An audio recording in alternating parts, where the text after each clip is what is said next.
Hello, जय श्री कृष्णा। और कैसे हैं आप लोग? एकदम बढ़िया, फिट रहिए, ठीक है। और पढ़ते रहिए केमिस्ट्री। देखिए बच्चों, लास्ट क्लास में हम लोग केमिस्ट्री का सम बेसिक कॉन्सेप्ट कर रहे थे, some basic concept of chemistry, ठीक है। अच्छा,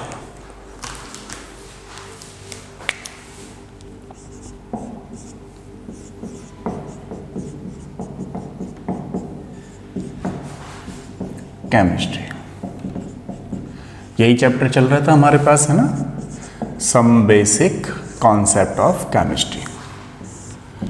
अब देखिए इसमें हमने कौन कौन सा टॉपिक कर लिया, एक बार मैं आपको बताता हूँ।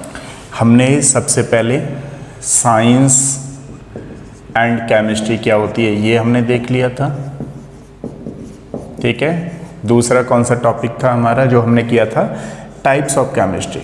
इनऑर्गेनिक ऑर्गेनिक किया था ना, टाइप्स ऑफ केमिस्ट्री। और जो बच्चे इसको पहली बार पढ़ रहे हैं उनसे मैं कहूँगा कि आप पहले फर्स्ट वाला लेक्चर देख लें।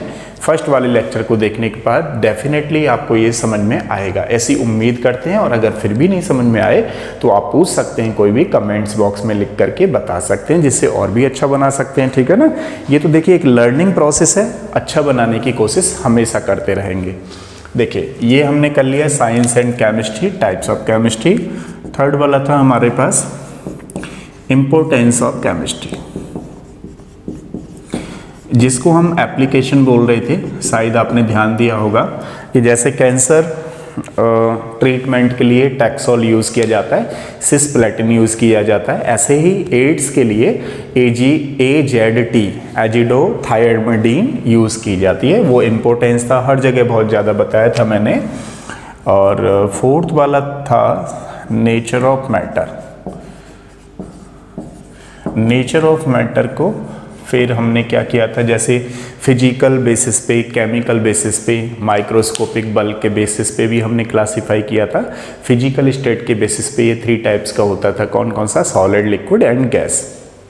अगर हम लोग केमिकल बेस देख रहे थे इसका, तो केमिकल बेस क्या था हमारे पास, केमिकल बेसिस पे इसको प्योर सब्सटेंस एंड कंपाउंड में डिवाइड किया गया था। जबकि मिक्सचर एक था हमारे पास प्योर सब्सटेंस, एक था हमारे पास मिक्सचर। तो मिक्सचर कौन सा होता था, homogeneous mixture and heterogeneous mixture. जबकि प्योर सब्सटेंस कौन से होते थे हमारे पास, elements and compounds. We have done और कंप्लीटेड। अब नेचर ऑफ मैटर हमने वहाँ देख लिया। अब ये 5th वाला टॉपिक है हमारे पास, properties of matter and their measurement, ठीक है। देखिए किसी भी मैटर की कोई ना कोई प्रॉपर्टीज़ होती है। ये जैसे मान लीजिए मार्कर है, इसकी कुछ अपनी यूनिक प्रॉपर्टीज़ है, ठीक है नहीं। ये इस तरीके से चलेगा, इसका कलर जो होगा वो इस तरीके से होगा, मतलब एक कैरेक्टरिस्टिक्स प्रॉपर्टीज़ है। तो अगर हम लोग यहाँ पे बात करें प्रॉपर्टीज़ को लेकर के,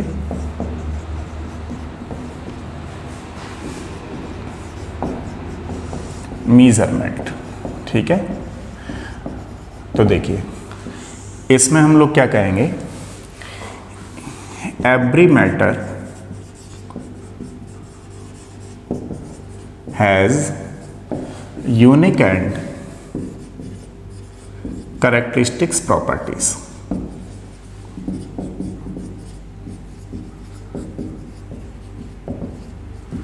ठीक है, हर किसी मैटर की अपनी एक यूनिक एंड कैरेक्टरिस्टिक्स प्रॉपर्टीज होती है। प्रॉपर्टीज ऑफ मैटर कितने टाइप की डिवाइड की जाती है बताओ, properties of matter further 2 type की होती है।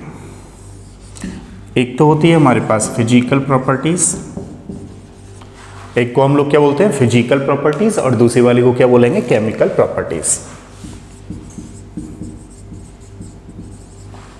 Number 2 is chemical properties.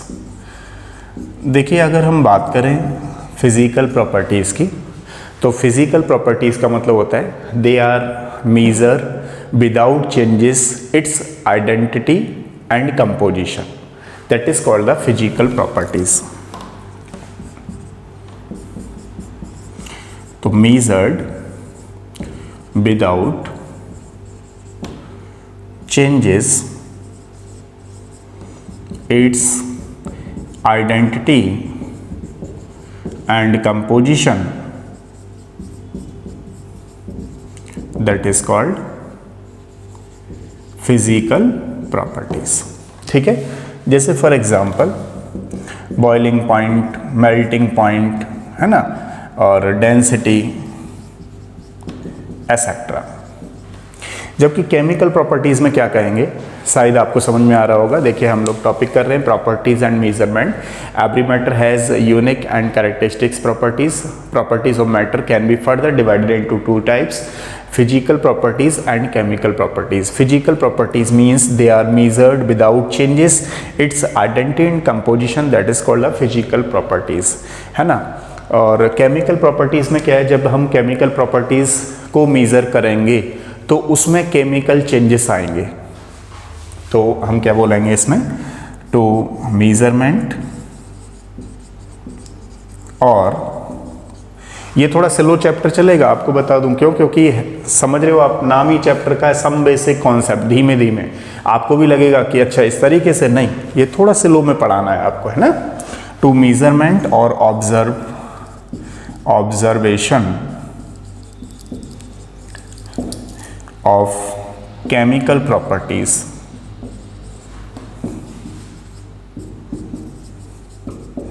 Required chemical changes,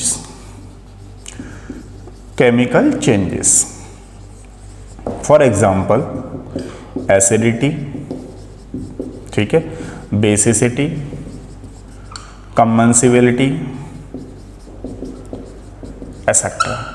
ठीक है, तो हमारे पास कितने टाइप्स के आ गए प्रॉपर्टीज, टू टाइप्स के, physical properties and chemical properties. तो देखिए फिजिकल प्रॉपर्टीज को जब हम लोग मेजर करते हैं तो इसमें कोई चेंज नहीं आता, इसके आइडेंटिकल रहते हैं और कंपोजिशन में कोई भी चेंज नहीं आता, तो उसको हम लोग फिजिकल प्रॉपर्टीज बोलते हैं। जब इस तरीके की प्रॉपर्टीज को हम मेजर करते हैं तो उसमें केमिकल चेंजेस आ जाते हैं। जैसे अगर हमने एसिड और बेस मिलाया तो क्या बनेगा, सॉल्ट प्लस वाटर बनेगा, तो कितना चेंज आया। अगर हम किसी की एसिडिटी देख रहे हैं तो कितना चेंज आया, बेसिसिटी देख रहे हैं तो कितना चेंज आया, तो वो उसकी केमिकल प्रॉपर्टीज होगी। ठीक है ना। अब मान लीजिए बॉइलिंग पॉइंट किसी का है तो वो है,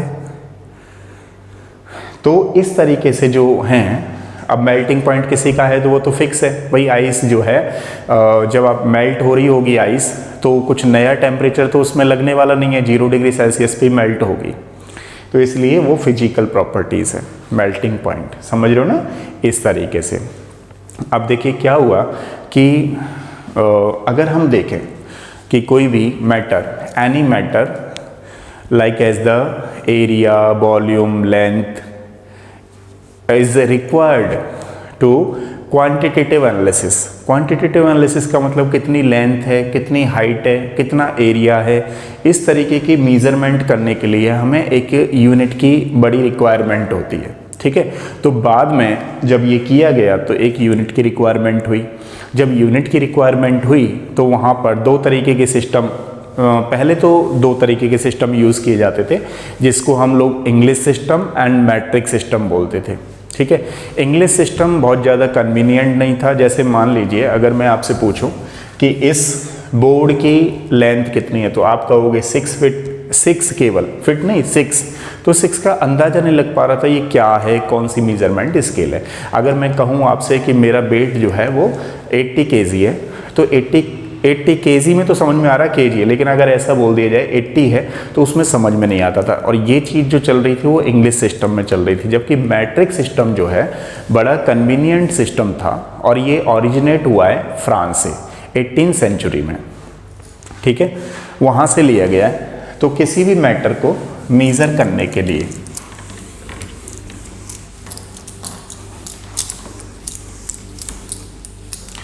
मैटर को मेज़र करने के लिए कितने सिस्टम लेकर के आए गए, 2, है ना।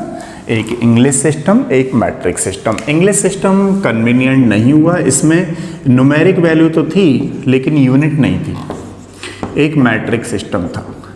Matric system is basically originate from France in 18th century. और इंडिया में भी जब उसका कॉन्सेप्ट आया, NPL नेशनल फिजिक्स लेबोरेटरी है न्यू दिल्ली में, वहाँ से उन्होंने किया 1960 में। इस तरीके से ये चला। और बाकी तो 18th सेंचुरी में ये चल ही रहा है। अब क्या कर दिया, मैट्रिक सिस्टम में दो तरीके से होती है। एक होती है हमारे इसमें न्यूमेरिक वैल्यू, और एक क्या होती है, यूनिट। एक तो न्यूमेरिक वैल्यू, एक यूनिट। जैसे मान लीजिए अगर इसको बोल दिया जाए कि ये जो बोर्ड है वो 6 फीट का है, तो अब बड़ा अच्छे तरीके से समझ में आ रहा है 6 फीट का है। तो ये फिट कहाँ से आया? ये फ्रांस के म्यूज़ियम में, पेरिस के म्यूज़ियम में एक रॉड रखी हुई है, उसको एज अ रेफरेंस 1 फीट मान लिया गया है। उस रॉड के ये 6 टाइम्स ज़्यादा है, इसलिए इसको 6 फीट बोल रहे हैं। ठीक है ना। तो यूनिट के साथ जैसे 6 फीट, तो ये यूनिट चल रही है, ये मैट्रिक सिस्टम है। अभी बोल दिया जाए किसी का वेट जो है वो 80 kg है, तो 80 kg, तो इसमें समझ में आ रहा है। लेकिन इंग्लिश में उतना समझ में नहीं आता। जैसे मान लीजिए 5, 6, अब ये 5, 6 इतना बोल करके चले गए, यूनिट नहीं बोली तो समझ में नहीं आएगा चल क्या रहा है। ठीक है। तो ये वाला मैट्रिक सिस्टम आया, जिससे कि काफ़ी सारी चीज़ों का फिर मेजरमेंट हुआ। अब एक बार देखेंगे कि 7 बेसिक यूनिट ली गई हैं, वो किस तरीके से मेजर करने के लिए 7 बेस यूनिट ली गई हैं। इनको हम फिजिकल क्वांटिटी भी बोलते हैं, ध्यान रखिएगा।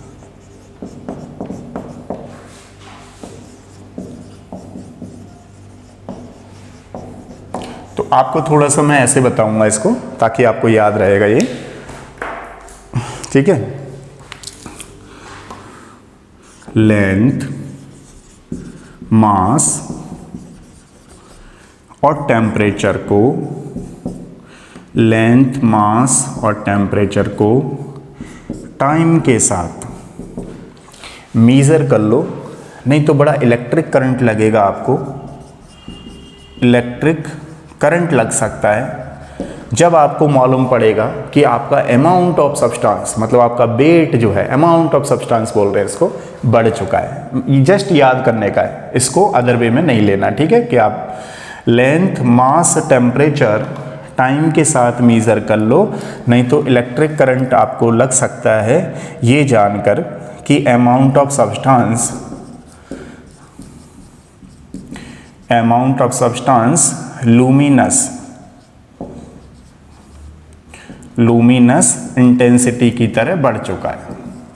तो ये 7 बेसिक यूनिट है, इनका आपको ध्यान रखना है। ठीक है। अब रही बात लर्न करने की, तो मैंने थोड़ी सी इसमें ट्रिक ऐड कर दी है, और जहाँ पर भी लगे आपको कि समझ में नहीं आ रहा, मुझे बताइएगा। थोड़ा कोशिश करेंगे कि एक बार अपने उस शौक को यहाँ पूरा कर सके।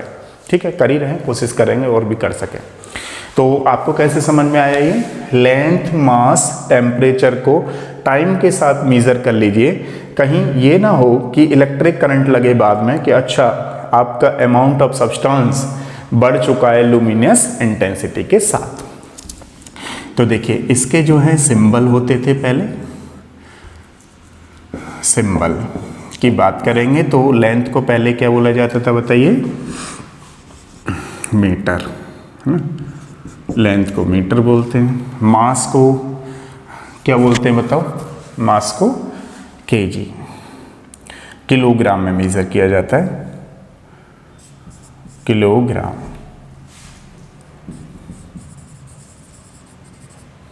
टेम्परेचर को टी से, कैपिटल टी से, टाइम को स्मॉल टी से, इलेक्ट्रिक करंट को, अच्छा पहले सिंबल लिख रहे हैं ना, तो सिंबल लिख लेते हैं एक बार।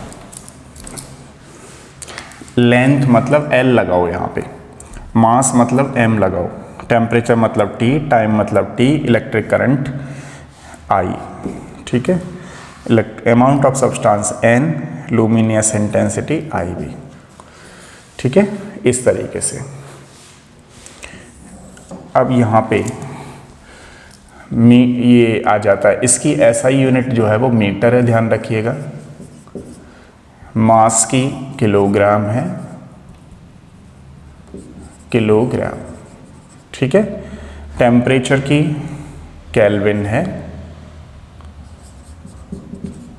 टाइम की सेकंड है, इलेक्ट्रिक करंट की एम्पियर है, और अमाउंट ऑफ सब्सटेंस मोल बोलते हैं, लुमिनियस इंटेंसिटी को कैंडिला बोलते हैं। ठीक है, अब देखिए मीटर को हम लोग एम लिखेंगे, किलोग्राम को हम केजी लिखेंगे, केल्विन को हम के लिखते हैं, सेकंड को एस लिखते हैं, एम्पियर को हम ए लिखते हैं, मोल को मोल ही रहने दीजिए, इसको सी डी लिखते हैं। ये 7 बेसिक यूनिट्स हैं, इनको आप लोगों को ध्यान रखना है। ठीक है, अब देखिए नेक्स्ट कुछ अदर्स मेजरमेंट हैं जो थोड़ा सा मैं आपको बताता हूँ, न्यूमेरिकल में यूज़ किए जाएंगे। जैसे फॉर एग्जांपल के लिए आप देखेंगे तो एक होता है हमारे पास फॉर्मेटो, इसको बोलते हैं फॉर्मेटो। इसकी भी मैं ट्रिक बता दूंगा अगर आपको समझ में नहीं आए, लेकिन आप जैसे न्यूमेरिकल करेंगे ना तो ये करते करते आपको समझ में आने लगेगा, तो ज़्यादा टेंशन लेने की ज़रूरत नहीं है। फॉर्मेटो बोलते हैं, इसको हम पिको बोलते हैं, this is called the pico. इसको 21/9 को नैनो, इसको माइक्रो बोलते हैं, ध्यान रखिएगा। इसको मिली बोलते हैं, मिली। ठीक है, और इसको सेंटी बोलते हैं, सेंटी। इसको डेसी बोलते हैं, ध्यान रखिएगा, डेसी। इसको डेका बोलते हैं, इसको हेक्टो बोलते हैं, हेक्टो। इसको किलो बोलते हैं, इसको मेगा बोलते हैं, ध्यान रखिएगा। इसको टेरा बोलते हैं, गीगा बोलते हैं। इसको टेरा बोलते हैं, इसको पेक्टा बोलते हैं। तो ये आप करते करते आपको हो जाएगा, इसलिए आपको ज़्यादा टेंशन लेने की ज़रूरत नहीं है। ठीक है, और कुछ तो इसमें से आप जानते ही होंगे कि भाई 10⁻⁶ है, माइक्रो है, नैनो है, और ये करते करते आपको हो जानी है चीज़ें।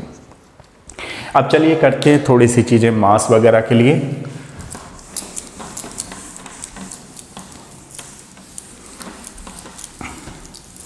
अब देखिए अगर हम लोग देखें मास एंड वेट, ठीक है, तो बताओ मास एंड वेट क्या होता है। देखिए इसमें हम लोग क्या बोलेंगे, मास ऑफ सब्सटेंस है ना, तो मास की डिफाइन कैसे करेंगे बताओ। Mass of substance is amount of matter present in it. ठीक है, प्रेजेंट इन इट। किसी भी सब्सटेंस का मास कैसे बोलते हैं, जैसे मान लीजिए इतना है, इतना ग्राम का है, तो mass of substance is amount of matter, कि मार्कर की इतनी अमाउंट है, ये इतने ग्राम का है, 2 ग्राम का है, 3 ग्राम का है, तो ये उसकी अमाउंट हो गई, उसको हम लोग क्या बोलते हैं, मास बोलते हैं। तो कैसे इसको डिफाइन करेंगे, mass of the substance is amount of matter present in it. While weight किसको बोलते हैं बताओ, while weight is force exerted by gravity on any object। ठीक है, ऑब्जेक्ट। तो मास और वेट समझ में आया आपको। वेट अलग होता है और मास अलग होता है, और ध्यान रखिएगा जो मास होता है, मास एक फिक्स होता है और कांस्टेंट होता है, मास की अमाउंट चेंज नहीं होती है। लेकिन एक्चुअली में जो वेट होता है, एक प्लेस बदल जाने से दूसरे प्लेस पर चलने पर वेट में भी चेंज हो सकता है, क्योंकि जो वेट है वो फोर्स है ग्रेविटी के थ्रू, क्योंकि ग्रेविटी चेंज हो जाएगी तो उसका भी चेंज हो जाएगा, वेट भी चेंज हो जाएगा। ठीक है, तो इस बात को हम लोग यहाँ लिख लेते हैं।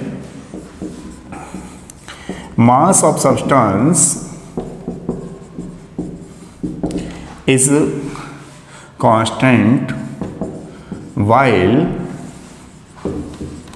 weight of substance may be change because may be change from one place to another place।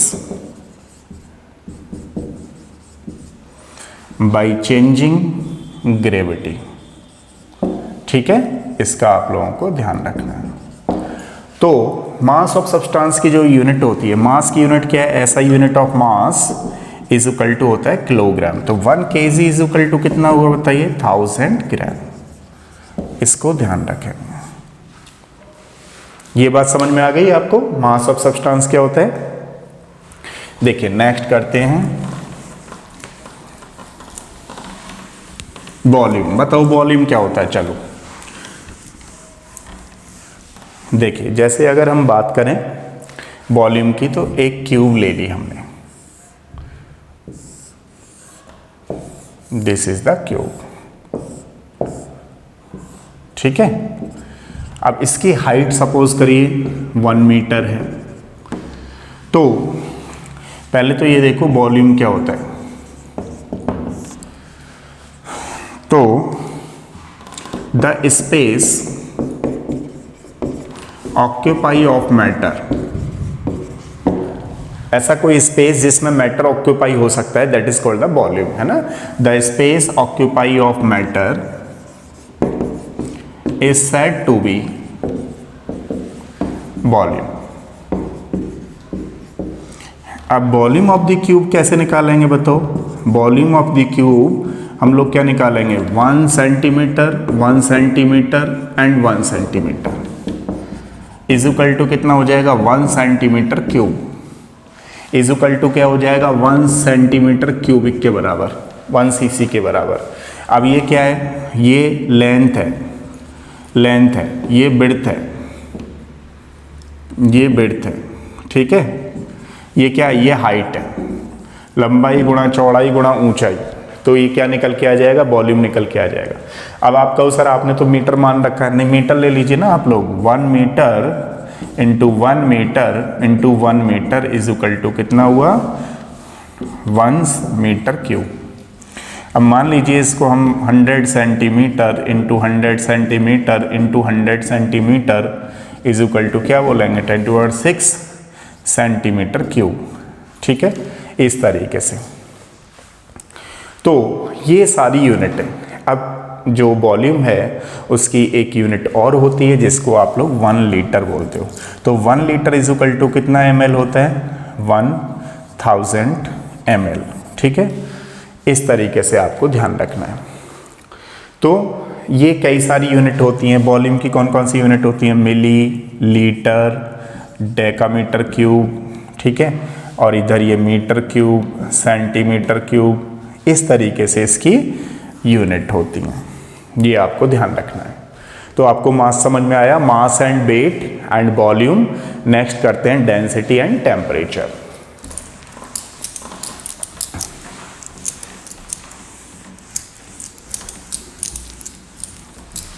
अच्छा बताइए डेंसिटी क्या होती है। डेंसिटी को ध्यान रखिएगा, हम डी से भी रिप्रेजेंट करते हैं और रो से भी रिप्रेजेंट करते हैं। तो इसको एक बार डिफाइन कर देता हूँ। What do mean the density, बताओ। मास अपॉन वॉल्यूम, ये तो आप जानते ही हो। तो the density of the substance, the density of a substance is its mass present per unit volume. ठीक है, तो इसको ऐसे डिफाइन कर लेते हैं यहाँ पर, density of a substance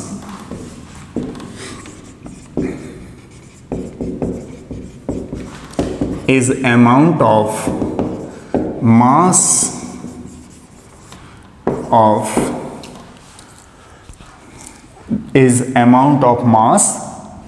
per unit mass per unit volume, that is called the density। ठीक है ना। तो हम लोग डेंसिटी इज इक्वल टू क्या करने वाले हैं बताओ, ऐसा unit of mass divided by ऐसा यूनिट ऑफ वॉल्यूम। यानी मास अपॉन वॉल्यूम बोलेंगे तो इसकी यूनिट क्या होती है बताओ, किलोग्राम, इसकी क्या होती है, मीटर। तो वॉल्यूम मतलब मीटर क्यूब। तो इसको हम लोग कैसे लिख सकते हैं, किलोग्राम इंटू पर मीटर क्यूब।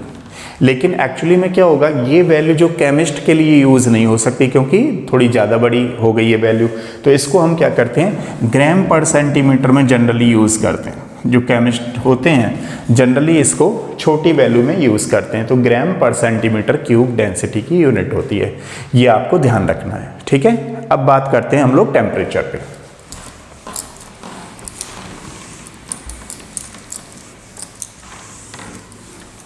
देखिए अगर हम टेम्परेचर की बात करें तो टेम्परेचर क्या होता है कि अलग अलग यूनिट होती हैं, किसका भी मैटर का किसी का टेम्परेचर मेज़र करने के लिए हमें कई सारे पैरामीटर्स पे हम कर सकते हैं, लाइक एज द फ़ारेनहाइट पे कर सकते हैं, सेल्सियस पे कर सकते हैं और डिग्री केल्विन पर भी कर सकते हैं।